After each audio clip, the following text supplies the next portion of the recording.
Hi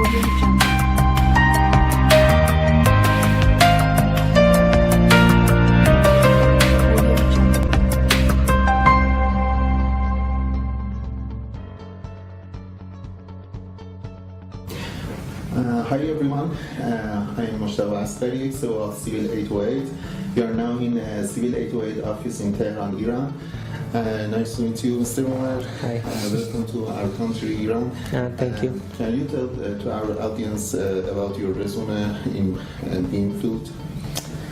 Well, in 2000 started, I focused on BIM.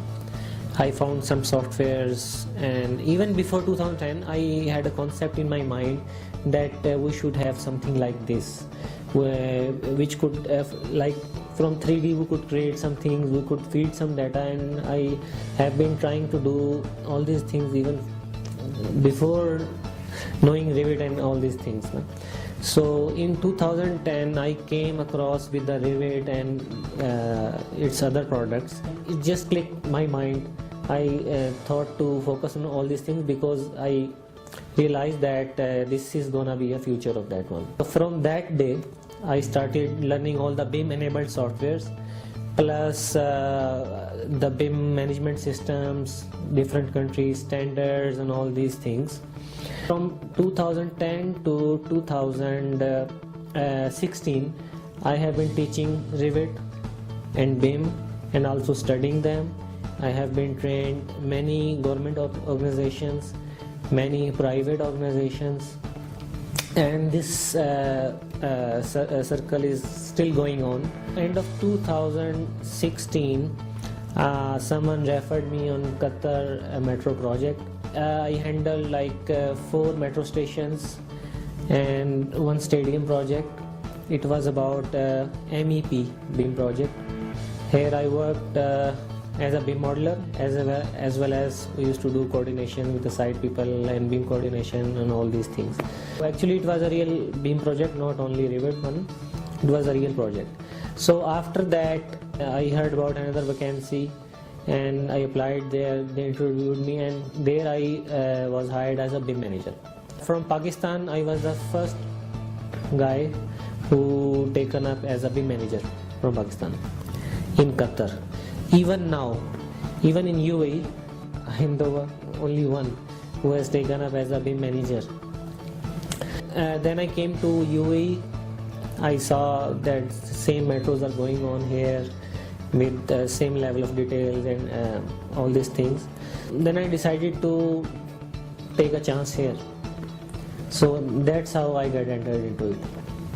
But as per the comparison of Qatar metro and this metro, here I found a lot more complications. Here we have very complicated BIM standards we are being followed here.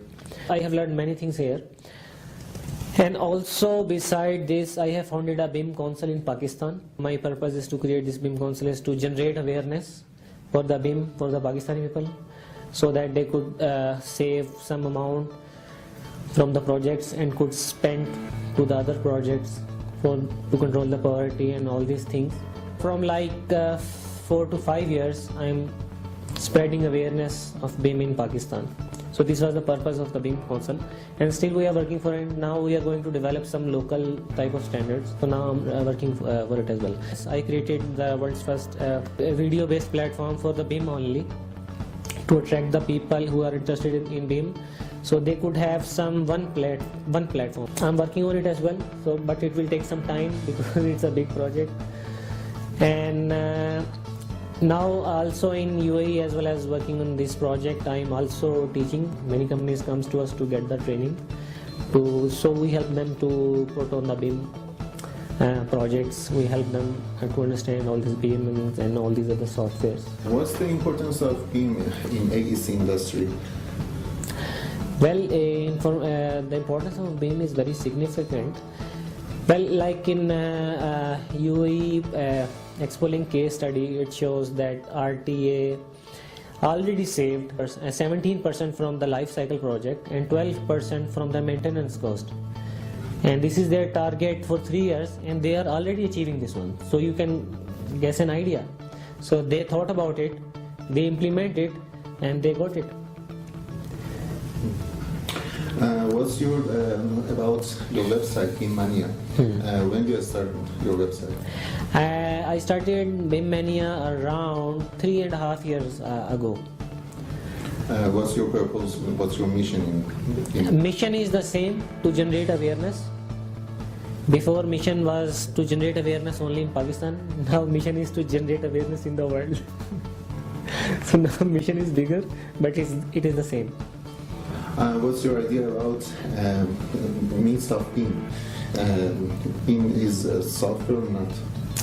Obviously, BIM is not a software. Software helps us to achieve BIM goals, but BIM is a lot more big. In the BIM goals, for example, we have 50 BIM goals. So Revit can help us to achieve, for example, 10 or something like this. Revit is not necessary, but software and hardware technologies are necessary to achieve BIM goals. Even without Revit, we can do BIM project. This is to remove understanding that Revit is not a BIM, but it is used to achieve BIM goals. So this is it. Which softwares do you use for BIM? There are many softwares, but now as Autodesk has become the industry standard, because they have many users, they have many resources, learning resources and all these things, and Autodesk marketing is also very big. They are everywhere in the world. They capture all big projects. So that's why Revit is being used as a primary software.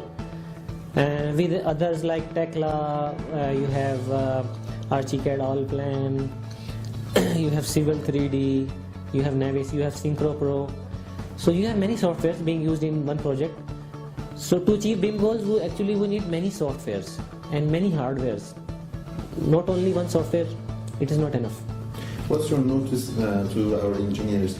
How can they learn about BIM? Right now, I think the situation is same everywhere. There are a lot of confusions about BIM, like Revit is BIM, software is BIM, 3D is BIM. These are the myths going on in the market almost everywhere, almost every country, especially in third world countries. So same type of situation I have seen here. Same type of situation I have seen in Pakistan. Same type of situation I have seen in GCC. So only right now, I think only multinational companies basically understand how to use BIM for their own benefits, but others are not. They are not in that stage. There are many reasons for that.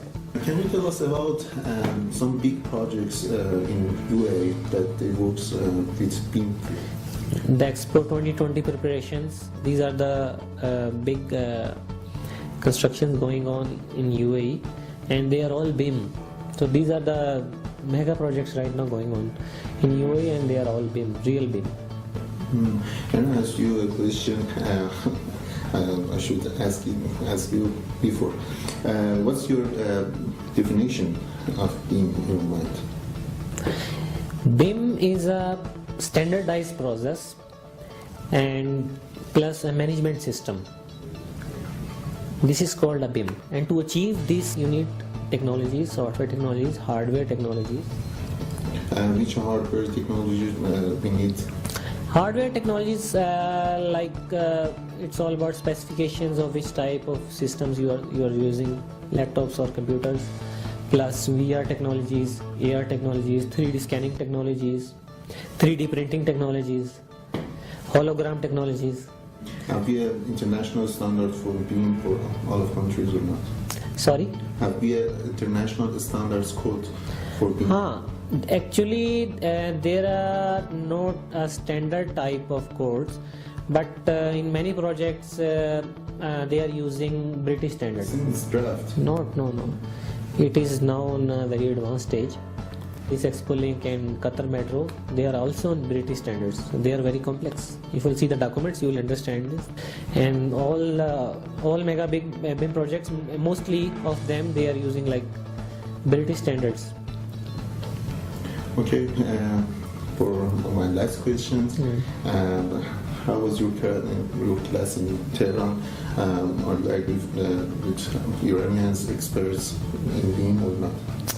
It was very good class. They were very energetic about the BIM and they had many questions and they wanted to learn many things about BIM. It was a good class and they have a potential to learn all these things, to implement this. They have courage, everything they have, they can go through.